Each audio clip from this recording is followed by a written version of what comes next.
इस वीडियो में हम पढ़ेंगे कक्षा 10वीं का विषय विज्ञान यानी कि साइंस का पाठ 1 जिसका नाम है रासायनिक अभिक्रियाएं एवं समीकरण। तो शुरू करते हैं।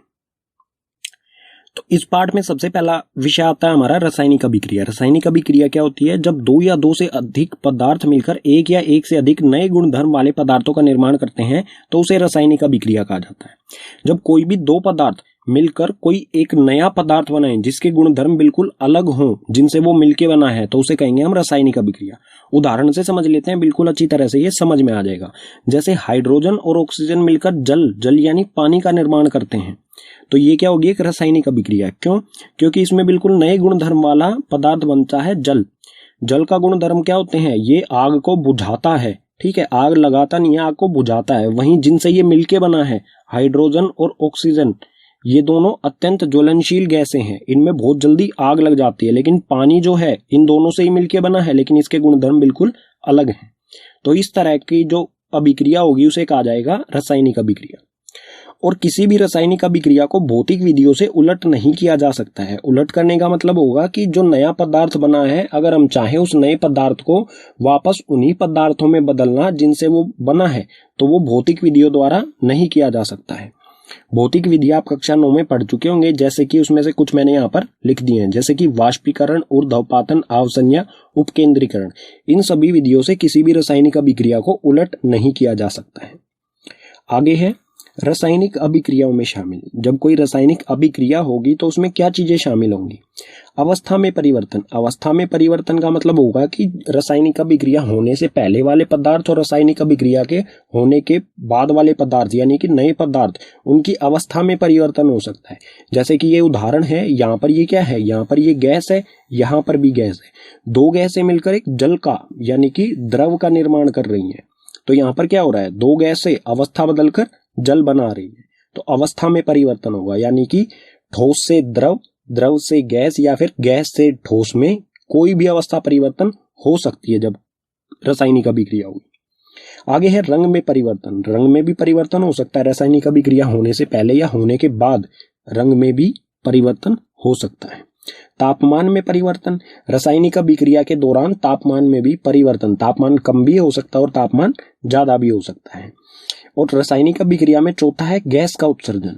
जो भी रासायनिक अभिक्रिया होगी उसमें से गैस का उत्सर्जन भी हो सकता है। गैस का उत्सर्जन मतलब होगा उसमें से कोई रासायनिक अभिक्रिया के दौरान कोई उसमें से गैस निकले, ठीक है। पीछे वाले पेज पर हमने समझा रासायनिक अभिक्रियाओं की परिभाषा।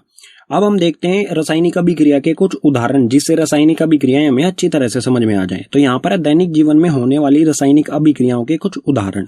पहला है इसमें से भोजन का पाचन। जो भी हम खाना खाते हैं उसका पचना, वो भी क्या है? एक रासायनिक अभिक्रिया है। इसी तरह से श्वसन यानी कि सांस लेना, हम ऑक्सीजन अंदर लेते हैं और कार्बन डाइऑक्साइड छोड़ते हैं, तो ये भी एक रासायनिक अभिक्रिया है। लोहे पर जंग लगना, लोहे पर जंग लगना भी एक रासायनिक अभिक्रिया है और ये बहुत धीरे धीरे होने वाली रासायनिक अभिक्रिया है। इसी तरह दही का बनना, दूध से दही में बदल जाना, ये भी एक रासायनिक अभिक्रिया है। ये तो हो गई हमारे दैनिक जीवन में होने वाली रासायनिक अभिक्रियाएं। अगर इसके अलावा हम बात करें, जैसा कि क्रियाकलाप 1.1 में दिया गया है, मैग्नीशियम रिबन का दहन किया जाता है, तो वो भी एक रासायनिक अभिक्रिया होगी। क्रियाकलाप 1.2 में लेड नाइट्रेट में पोटेशियम आयोडाइड को मिलाया जाता है, वो भी एक रासायनिक अभिक्रिया होगी। इसी तरह से क्रियाकलाप 1.3 में सल्फ्यूरिक अम्ल या फिर हाइड्रोक्लोरिक अम्ल में जिंक की गोलियां डाली जाती हैं, वो भी एक रासायनिक अभिक्रिया होगी, ठीक है। रासायनिक अभिक्रिया में दो महत्वपूर्ण चीजें होती हैं, अभिकारक और उत्पाद। तो ये दोनों क्या होते हैं? पढ़ते हैं। अभिकारक ऐसे पदार्थ जो किसी रासायनिक अभिक्रिया में भाग या फिर हिस्सा लेते हैं, उसे अभिकारक कहा जाएगा। और उत्पाद ऐसे पदार्थ जिनका निर्माण रासायनिक अभिक्रिया में होता है, उसे कहेंगे उत्पादी। उत्पाद यानी कि जो नया पदार्थ बनता है, नए गुणधर्म वाला पदार्थ बनता है, वो होगा उत्पाद। और जिनसे मिलके बनता है उसे कहेंगे हम अभिकारक, ठीक है। उदाहरण की सहायता से इन्हें बिल्कुल अच्छी तरह से समझ लेते हैं, अभिकारक और उत्पाद। उदाहरण ले रखा है हमने यहाँ पर, हाइड्रोजन और ऑक्सीजन मिलकर जल यानी पानी का निर्माण करते हैं। तो यहाँ पर हमें देखना है नया जो पदार्थ है वो कौन सा है। तो नया पदार्थ क्या है? किसका निर्माण हुआ? यहाँ पर जल का, बिल्कुल नए गुणधर्म वाला पदार्थ है जल, तो ये होगा उत्पाद। और जिनसे मिलके बना है वो होंगे अभिकारक। किन किन से मिलके बना है? ये हाइड्रोजन से और ऑक्सीजन से, ये दोनों होंगे अभिकारक। ठीक है, अगला विषय है हमारा रासायनिक समीकरण। रासायनिक समीकरण क्या होता है और इसे किस तरह से लिखा जाता है? तो रासायनिक अभिक्रिया, जो भी रासायनिक अभिक्रिया होती है उसको रासायनिक समीकरण के द्वारा निरूपित किया जाता है, या फिर कह सकते हैं दर्शाया जा सकता है। ठीक है, और रासायनिक समीकरण में, रासायनिक समीकरण के अभिकारक और उत्पादों में, चाहे वो अभिकारक हो चाहे उत्पाद हो, उसमें क्या होता है, पदार्थ के प्रतीकों का इस्तेमाल किया जाता है। जो भी पदार्थ के प्रतीक होंगे उनका इस्तेमाल किया जाता है। पदार्थ के प्रतीकों का मतलब क्या होगा, जैसे अगर ऑक्सीजन है तो उसका प्रतीक क्या होता है, O। नाइट्रोजन है तो उसका प्रतीक होता है N। अगर लोहा है, आयरन जिसे कहते हैं इंग्लिश में, उसका प्रतीक है Fe। तो इन प्रतीकों का इस्तेमाल किया जाएगा, और प्रतीकों को हम सूत्र भी कह सकते हैं। और प्रतीकों के साथ उनकी भौतिक अवस्था को भी दर्शाया जाता है। भौतिक अवस्था यानी कि वो ठोस हैं, द्रव हैं, गैस हैं, या फिर जलीय विलयन है। तो ठोस के लिए हम लिखेंगे S, द्रव के लिए लिखा जाएगा L, लिक्विड होता है। ठीक है, इसे इंग्लिश की फॉर्म में लिखा जाता है। ठोस को कहा जाता है सॉलिड, तो उसके लिए हम लिखेंगे S। द्रव को कहा जाता है लिक्विड, तो L। गैस को गैस ही कहते हैं, तो G।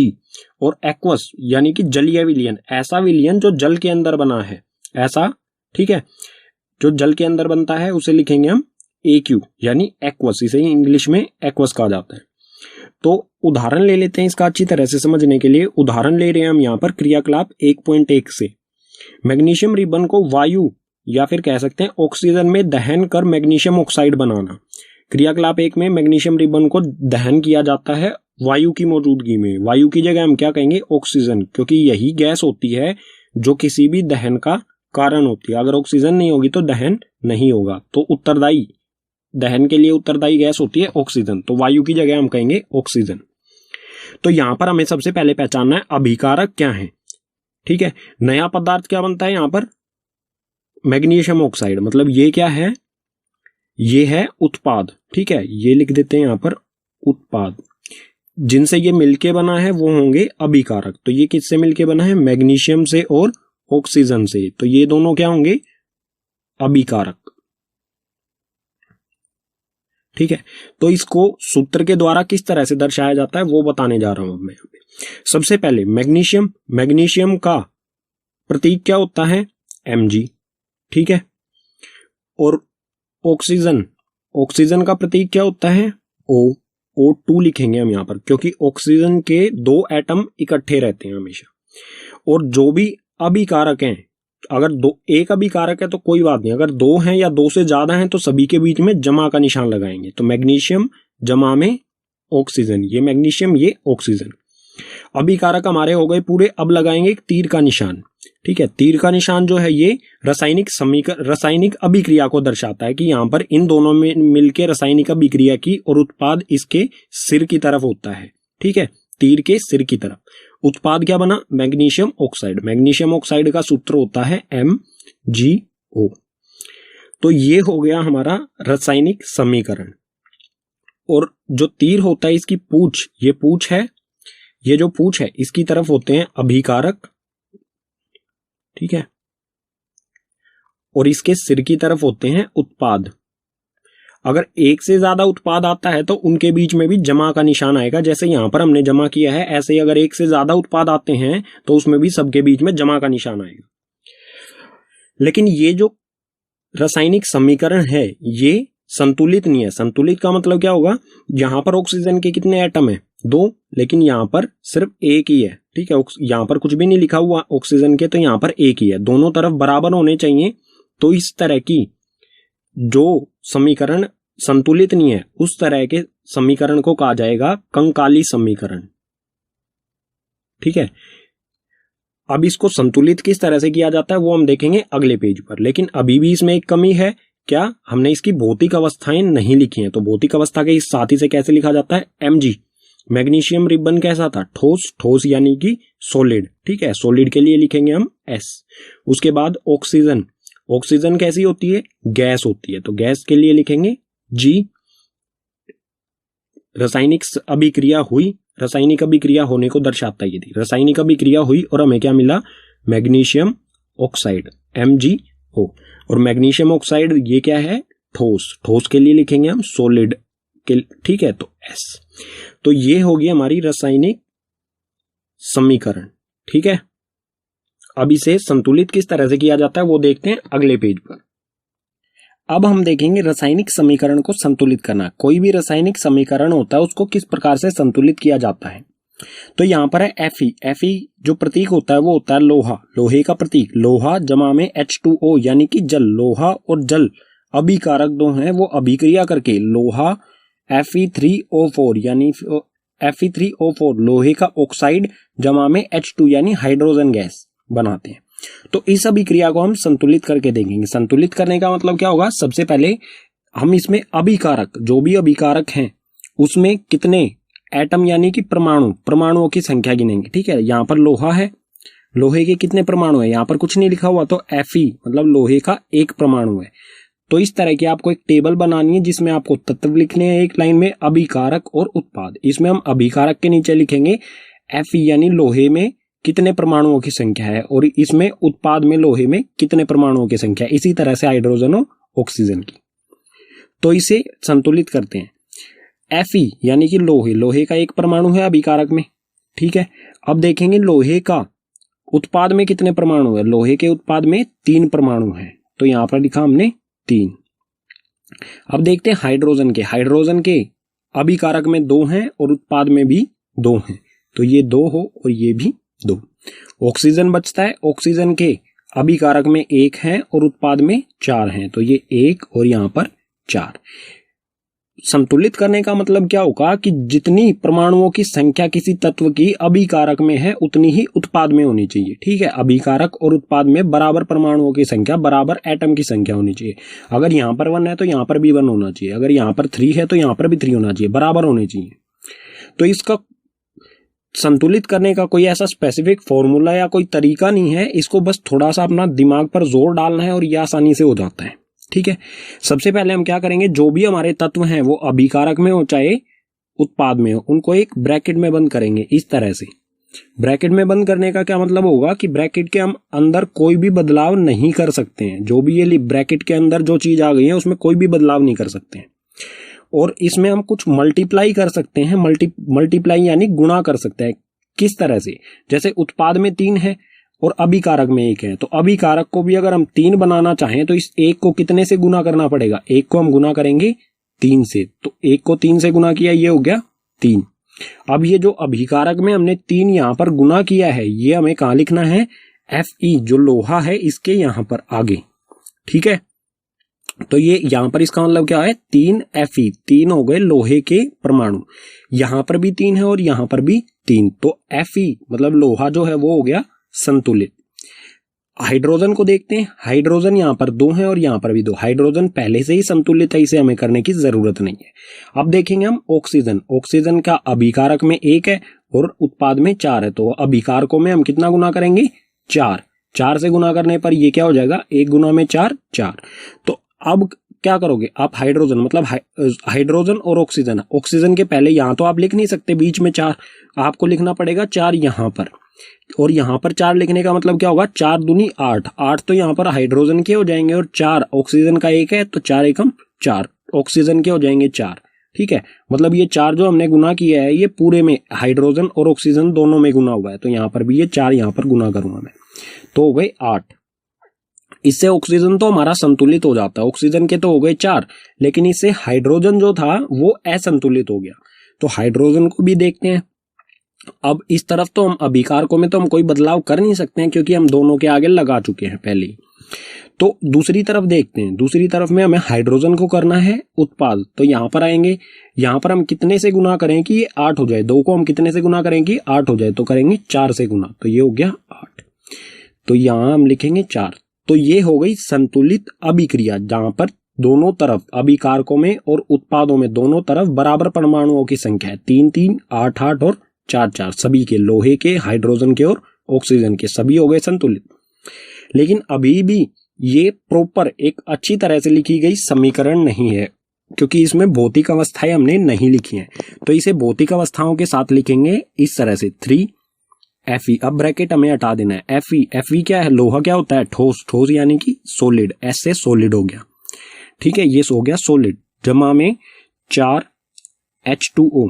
H2O क्या होता है? जल। जल जो होता है वो होता है द्रव यानी कि लिक्विड, L फॉर लिक्विड। अभिक्रिया हुई और ये बना Fe3O4 जो कि एक ठोस होता है। ठीक है, ठोस यानी सॉलिड।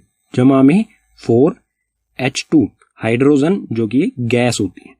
तो इस तरह की यह अभिक्रिया होगी जो संतुलित होगी। हमें इसको इस तरह से बनाना है।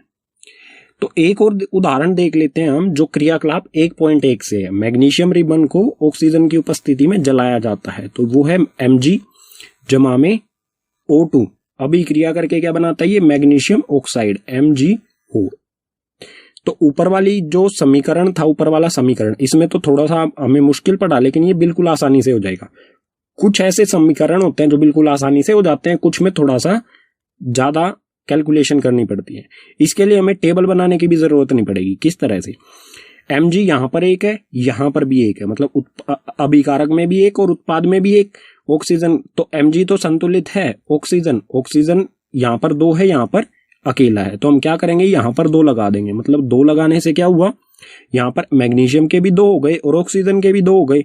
लेकिन और जैसे ही हमने ऑक्सीजन को यहां पर संतुलित किया तो मैग्नीशियम असंतुलित हो गया। तो मैग्नीशियम को यहां पर अगर हम 2 लगा देंगे तो ये मैग्नीशियम भी संतुलित हो जाएगा। तो ये पूरी इक्वेशन हो गई संतुलित। अब इसको भौतिक जो अवस्था होती है उसके साथ लिखेंगे, तो ये हो जाएगा 2Mg ठोस यानी कि सॉलिड जमा में O2 जो होती है गैस, और उसके बाद 2MgO मैग्नीशियम ऑक्साइड जो होगी ठोस। ठीक है, ठोस यानी सॉलिड। तो इस तरह से किसी भी रासायनिक समीकरण को संतुलित किया जाता है। आप जितना अध्ययन यानी प्रैक्टिस करोगे उतना ही ये आपके लिए आसान होता जाएगा। पीछे वाले पेज पर हमने रासायनिक समीकरण को संतुलित किया था। अब हम देखते हैं रासायनिक समीकरण को संतुलित करना क्यों आवश्यक है।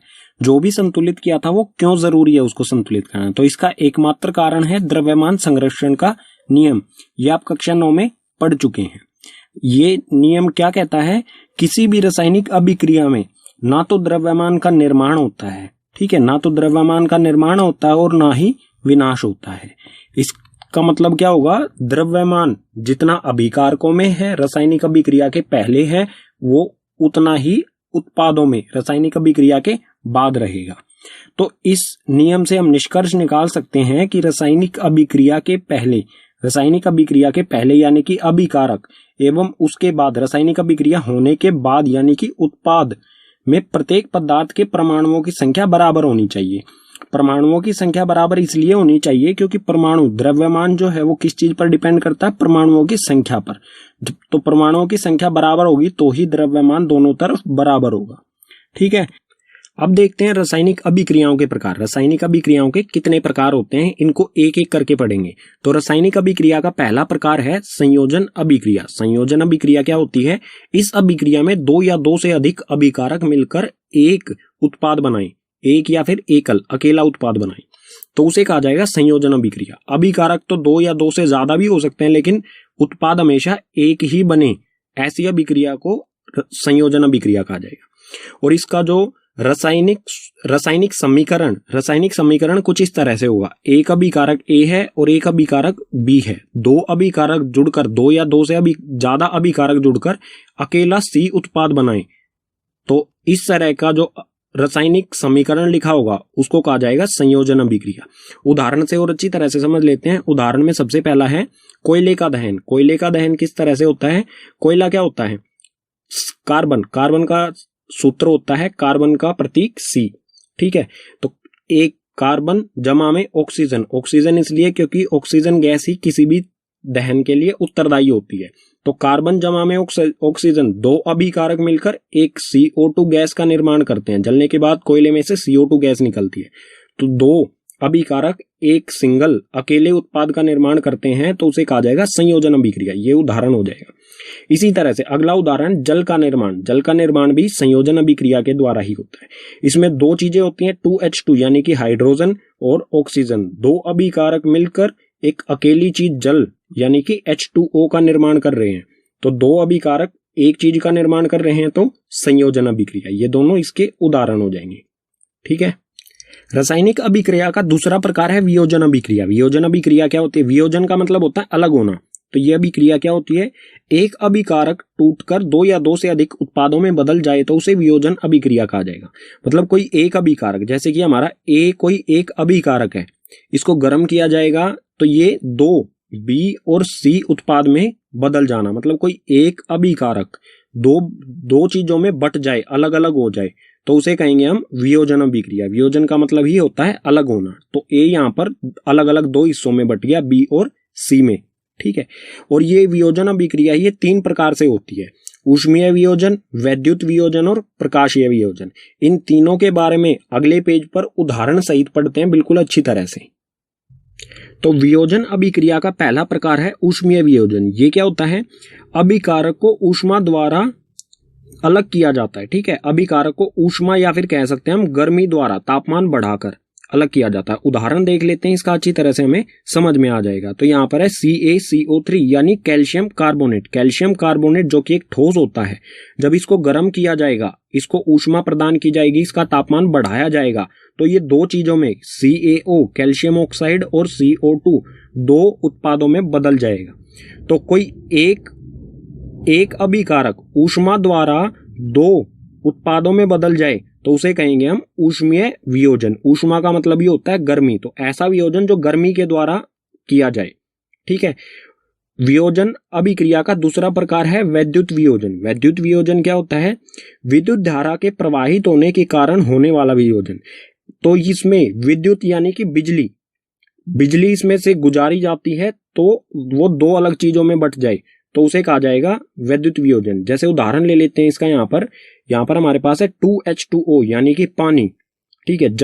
जल जो कि एक लिक्विड है, उसमें से जब विद्युत धारा गुजारी जाएगी तो वो दो अलग अलग गैसेज में बदल जाएगा, हाइड्रोजन में और ऑक्सीजन में। तो कोई एक अभिकारक विद्युत धारा उसमें से जब गुजारी जाए, जब दो अलग अलग उत्पादों में बदल जाता है, तो उस तरह के अभिक्रिया को कहा जाएगा वैद्युत वियोजन अभिक्रिया, ठीक है। वियोजन अभिक्रिया का तीसरा प्रकार है प्रकाशीय वियोजन। प्रकाश मतलब रोशनी, ठीक है। तो ये क्या होता है? सूर्य के प्रकाश की उपस्थिति में होने वाला वियोजन। ऐसा वियोजन जो सूर्य के प्रकाश की वजह से होता है, ठीक है। तो इसका भी उदाहरण देखते हैं यहाँ पर 2AgCl यानी कि सिल्वर क्लोराइड को जब सूर्य के प्रकाश में रखा जाएगा तो ये दो अलग अलग चीजों में बदल जाएगा, Ag यानी कि सिल्वर और क्लोरीन में, ठीक है। तो ऐसा वियोजन जिसमें कोई एक अभिकारक को सूर्य के प्रकाश में रखने से वो दो अलग अलग चीजों में बदल जाए तो उसे कहा जाएगा प्रकाशीय वियोजन। और ये जो अभिक्रिया है प्रकाशीय वियोजन की, सिल्वर क्लोराइड को अलग अलग करना, इसका उपयोग किया जाता है श्याम श्वेत फोटोग्राफी यानी ब्लैक एंड व्हाइट फोटोग्राफी में इसका इस्तेमाल किया जाता है। ये महत्वपूर्ण है, कई बार आपसे एग्जाम में पूछी गई है, ठीक है।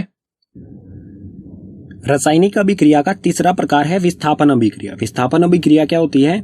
इस अभिक्रिया में अधिक क्रियाशील तत्व कम क्रियाशील तत्व को उसके यौगिक से विस्थापित कर देता है। मतलब कोई ज्यादा क्रियाशील तत्व है, वो कम क्रियाशील तत्व को कम क्रियाशील के यौगिक में से ही उसको विस्थापित कर देता है। उदाहरण से बिल्कुल अच्छी तरह से इसे समझते हैं। तो उदाहरण है यहाँ पर Fe जमा में CuSO4, मतलब Fe होता है लोहा, CuSO4 होता है कॉपर सल्फेट। इसके नीचे मैंने लिख दिए, इनको आप पढ़ सकते हैं। तो आयरन और कॉपर सल्फेट अभिक्रिया करके, ये दोनों अभिकारक अभिक्रिया करके क्या बनाते हैं? FeSO4 लोहे का सल्फेट जमा में कॉपर यहां से अलग हो जाता है। तो इस इक्वेशन को आप देखेंगे, इस समीकरण को आप देखेंगे तो यहाँ पर कॉपर सल्फेट का जो यौगिक है, ये अभिक्रिया होने के बाद क्या हो जाता है?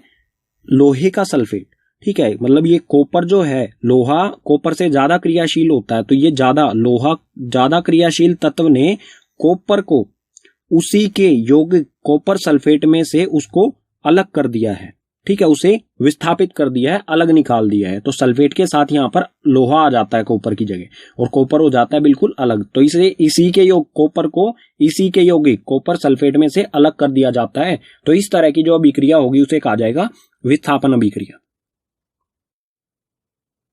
रासायनिक अभिक्रियाओं का चौथा प्रकार है द्विविस्थापन अभिक्रिया। द्विविस्थापन अभिक्रिया क्या होती है? इस अभिक्रिया में उत्पादों के निर्माण दो यौगिकों के बीच आयनों के आयनों के आदान प्रदान से होता है। आयन्स होते हैं, उस पर चार्ज कितना है, जमा का धनात्मक चार्ज है या ऋणात्मक। ठीक है, तो इसका उदाहरण देख लेते हैं, इसे अच्छी तरह से समझ लेंगे।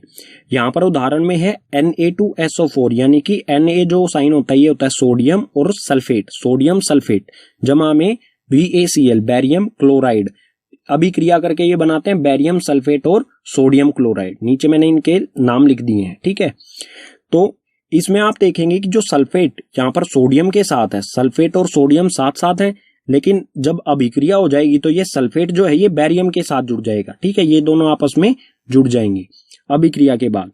तो यहाँ पर आप देखो BaSO4, ठीक है, और जो सोडियम है Na, ये Na और Cl क्लोरीन, सोडियम और क्लोरीन जुड़कर NaCl का निर्माण करेंगे।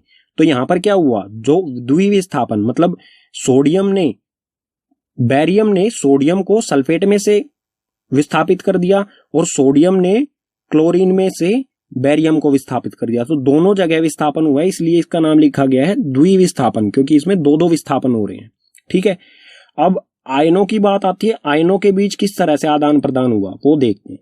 बैरियम जो होता है Ba, उस पर चार्ज होता है 2 जमा, धनात्मक 2 चार्ज होता है, धनात्मक मतलब जमा, और सल्फेट जो है इस पर चार्ज होता है SO4, इस पर चार्ज होता है 2 घटा ऋणात्मक, मतलब 2 आयन इसके पास ज्यादा होते हैं, इसके पास कम होते हैं, तो ये एक दूसरे को आदान प्रदान, दोनों एक दूसरे को साथ जुड़ जाते हैं और टोटल चार्ज हो जाता है, यहाँ पर 2 घटा का, यहाँ पर 2 जमा का, टोटल जो चार्ज है आयनों का वो 0 हो जाता है और बन जाता है BaSO4। ठीक है, और ये जो BaSO4 होता है, BaSO4 सफेद अविल्य अवशेप का निर्माण करता है। अविल्य अवशेप वो होता है जो जल के अंदर बनता है, लेकिन जल के अंदर वो अघुलनशील होता है। वो कुछ इस तरह से बनेगा, जैसे इस बीकर है, इसमें जल है, ठीक है, ये जल है, इसमें जब अभिक्रिया होगी तो इसमें एक अविल्य जो पानी में अघुलनशील तत्व का निर्माण होगा, जो कि इसमें नीचे की तरफ इस तरह से बैठ जाएगा, पानी में वो घुलेगा नहीं। ठीक है, तो ये नीचे जो सफेद कलर का आपको दिखाई दिया है, इस तरह का कुछ बैरियम सल्फेट बनेगा। ठीक है, रासायनिक अभिक्रियाओं का 5वां प्रकार है उपचयन और अपचयन। दोनों मिलते जुलते शब्द हैं, तो अच्छी तरह से इन्हें पढ़ें। उपचयन और अपचयन। उपचयन क्या होता है, पदार्थ में ऑक्सीजन की वृद्धि होना, या तो पदार्थ में ऑक्सीजन की वृद्धि हो अभिक्रिया के दौरान, या फिर हाइड्रोजन का ह्रास हो। ठीक है, यहां पर रह की मात्रा आएगी, हाइड्रोजन का ह्रास यानी हाइड्रोजन की कमी हो, दोनों कंडीशन में उपचयन कहा जाएगा उसे। ठीक है, अपचयन क्या होता है, बिल्कुल उपचयन का उल्टा अपचयन होता है। अपचयन में पदार्थ में हाइड्रोजन की वृद्धि यानी हाइड्रोजन अगर जुड़ जाए, या फिर ऑक्सीजन का ह्रास यानी कि ऑक्सीजन उसमें से हट जाए, तो उसे क्या कहा जाएगा, अपचयन। उदाहरण की सहायता से बिल्कुल अच्छी तरह से समझते हैं इसे। यहां पर ये उदाहरण है, कार्बन जमा में, ये है C, कार्बन जमा में ऑक्सीजन, कार्बन और ऑक्सीजन दोनों अभिक्रिया करके कार्बन डाइऑक्साइड CO2 का निर्माण करते हैं। तो यहां पर कार्बन अकेला है, इधर जाने पर इसमें क्या हो गया, ऑक्सीजन जुड़ गई, तो यहां कार्बन का क्या हुआ है, उपचयन। ठीक है, कोई भी एक चीज हो जाए, या तो ऑक्सीजन जुड़ जाए या हाइड्रोजन हट जाए, दोनों कंडीशन क्या होंगी, उपचयन। और अपचयन में क्या होगा, या तो हाइड्रोजन जुड़ जाए या ऑक्सीजन कम हो जाए, दोनों कंडीशन में क्या कहा जाएगा, अपचयन। एक और उदाहरण देख लेते हैं इसका, जैसे यहां पर हो रहा है CuO, कॉपर ऑक्साइड जमा में हाइड्रोजन, कॉपर ऑक्साइड और हाइड्रोजन अभिक्रिया करके जब इन दोनों को गर्म किया जाता है तो ये बनाते हैं कॉपर जमा में H2O यानी जल। तो यहां पर आप देख सकते हैं कॉपर में से ऑक्सीजन हट गई है, और ऑक्सीजन का हटना, ऑक्सीजन का ह्रास होना क्या होता है, अपचयन। तो यहां पर हुआ है अपचयन। ठीक है, और इसी तरह आप देखेंगे हाइड्रोजन, यहां पर अकेला हाइड्रोजन है, जब यह अभिक्रिया होने के बाद इसमें क्या हो जाता है, ऑक्सीजन जुड़ जाती है। तो ऑक्सीजन का जुड़ना क्या होता है, ऑक्सीजन में वृद्धि होना या ऑक्सीजन का जुड़ना उपचयन। ठीक है, तो इसमें हुआ है उपचयन। तो ऐसी कोई अभिक्रिया जिसमें अपचयन और उपचयन दोनों एक साथ ही हो जाएं, दोनों एक ही अभिक्रिया में हो रहे हैं, तो इस प्रकार की इस प्रकार के रासायनिक समीकरण को कहा जाता है रेडॉक्स। ठीक है, रेडॉक्स अभिक्रिया। पीछे वाले पेज पर पढ़ा हमने उपचयन और अपचयन। अब हम देखते हैं दैनिक जीवन में उपचयन अभिक्रियाओं के प्रभाव। दैनिक जीवन में उपचयन, उपचयन यानी कि ऑक्सीजन का जुड़ना, दैनिक जीवन में ऑक्सीजन के जुड़ने के क्या प्रभाव पड़ते हैं। तो सबसे पहले इसमें संक्षारण। संक्षारण क्या होता है? जब कोई धातु आर्द्रता यानी कि नमी, वायु, पानी, अम्ल आदि के संपर्क में आता है तो धातु संक्षारित हो जाता है। संक्षारित मतलब कमजोर होने लग जाता है जब इन सब चीजों के आर्द्रता, वायु और पानी, अम्ल आदि के संपर्क में आता है।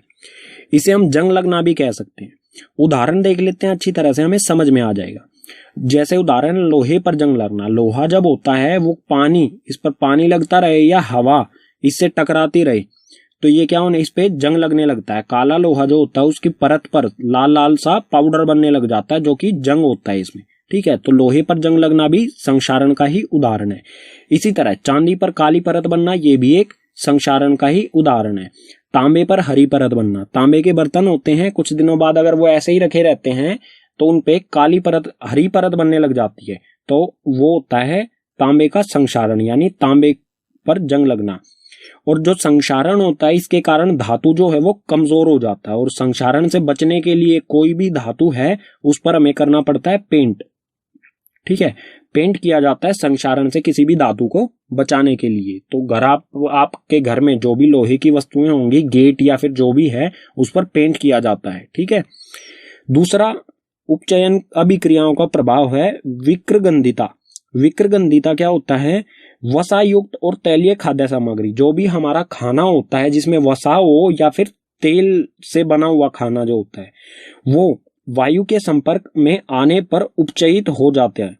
उपचयित होने का मतलब क्या होगा? वायु से वो अभिक्रिया कर लेता है लंबे समय तक। जब वायु के संपर्क में रहेगा तो वो वायु के साथ अभिक्रिया कर लेता है, और उपचयित यानी कि ऑक्सीजन उसके साथ जुड़ जाती है, जिससे उनके स्वाद और गंध में परिवर्तन हो जाता है। जब लंबे समय तक खाना रखा रहता है उसका स्वाद बिल्कुल बदल जाता है। ठीक है, और उसमें से गंध यानी कि बदबू आने लग जाती है, खाने लायक नहीं रहता है वो।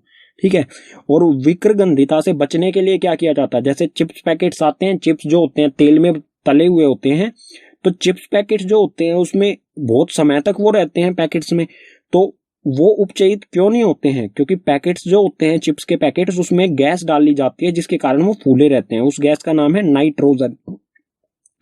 नाइट्रोजन गैस जो है वो उपचयित होने से बचाती है किसी भी खाद्य सामग्री को।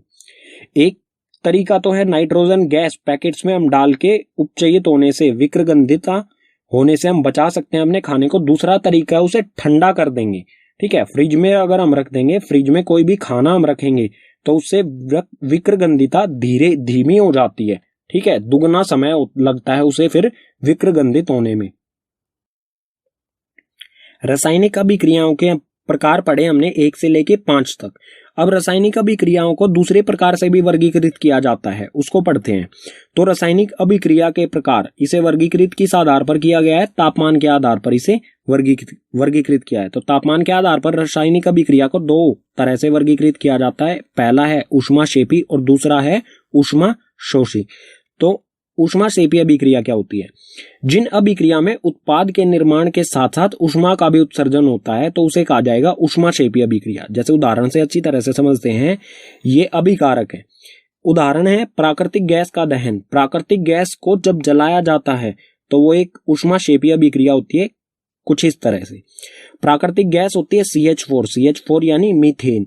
ठीक है, मीथेन को जब दहन किया जाता है, दहन के लिए उत्तरदायी गैस कौन सी होती है? ऑक्सीजन। तो मीथेन को ऑक्सीजन की उपस्थिति में दहन किया जाता है, यानी 2 अभिकारक जब इन्हें दहन किया जाएगा तो कार्बन डाइऑक्साइड गैस बनेगी, पानी बनेगा, लेकिन पानी किस फॉर्म में है?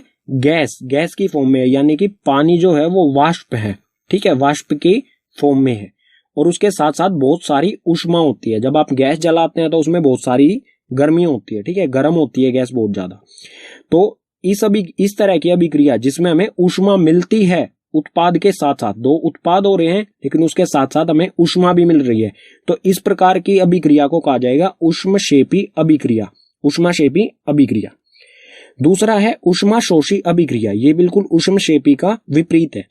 ऊष्माशोषी अभिक्रिया क्या होती है? जिन अभिक्रियाओं में अभिकारकों को तोड़ने के लिए ऊष्मा, प्रकाश या विद्युत ऊर्जा की आवश्यकता होती है। मतलब क्या होगा, इसमें कोई अभिकारक है हमारा, यहाँ पर मान लेते हैं ए अभिकारक है, इसे तोड़ने के लिए हमें इसमें या तो ऊष्मा, इसको तोड़ने के लिए या तो ऊष्मा, प्रकाश या विद्युत की ऊर्जा इसे देनी होगी। ठीक है, इसमें हमें मिलती है, इसमें हमें देनी पड़ती है ऊष्मा तोड़ने के लिए इसे, तो उसे कहा जाता है ऊष्माशोषी अभिक्रिया। और ऊष्माशोषी अभिक्रिया के उदाहरण हो जाएंगे जो कि वियोजन अभिक्रिया, ऊष्मीय वियोजन अभिक्रिया का उदाहरण था। ठीक है, ऊष्मा, प्रकाश और वैद्युत वियोजन, जो तीन प्रकार का वियोजन होता है, वो तीनों उदाहरण इसके भी उदाहरण हो जाएंगे ऊष्माशोषी अभिक्रिया के। ठीक है, तो पाठ हो जाता है कंप्लीट। तो उम्मीद करूंगा कि आपको पाठ के सभी विषय समझ आए होंगे। अगर आपको पाठ के सभी विषय समझ आए हैं तो इस वीडियो को अपने मित्र यानी क्लासमेट के साथ साझा कीजिए, शेयर कीजिए। और अगर कोई भी ऐसा विषय रह गया है जो समझ में नहीं आया है तो उसे कमेंट बॉक्स में कमेंट कीजिए। और वीडियो देखने के लिए धन्यवाद।